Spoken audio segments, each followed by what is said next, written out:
างทุ่งน้องหาอายนั่งเบิ่งฟ้าคิดทอดแก้วตาเจ้าไปสิเลยพระธาตุเชิงชุมถามข่าวผู้ผ่านบ้านเฮายังคอยเสมอ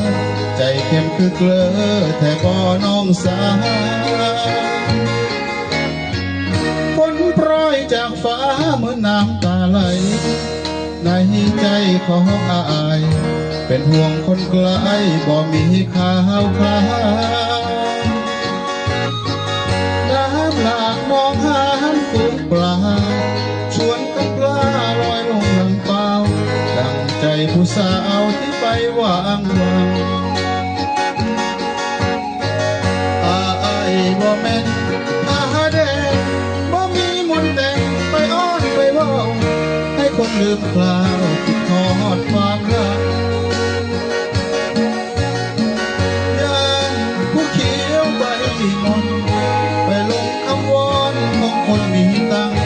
ย่านเขาเด็ดน้ำไปใส่ต้มยาฟ้างามยามแรงข้างทุ่งน้องหาเป็นสีโศกโศกส่งใจกับนกไปบอกคนงามเจ้าสีนารวนของอายขันบ่ลืมไหลหักและถ้อยคำอยากให้กลับหลังคืนทุ่งน้องหา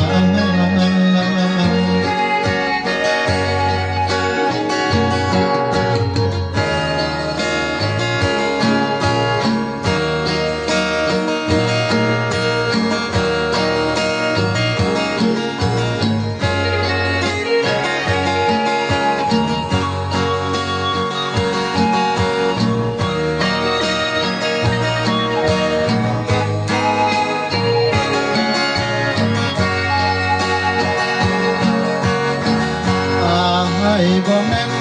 อาแดงบ่มีมนต์แต่งไปอ้อนไปเว้าให้คนลืมคราวคิดทอดความรักยามผู้เขียวใบมนไปลงคำวอนของคนมีตังยามเขาเด็ดน้ำไปใส่ต้มยาฟ้างามยามแรงข้างทุ่งน้องหาเป็นสีโศกโศกส่งใจกับนกไปบอกคนงามเจ้าสีนารวน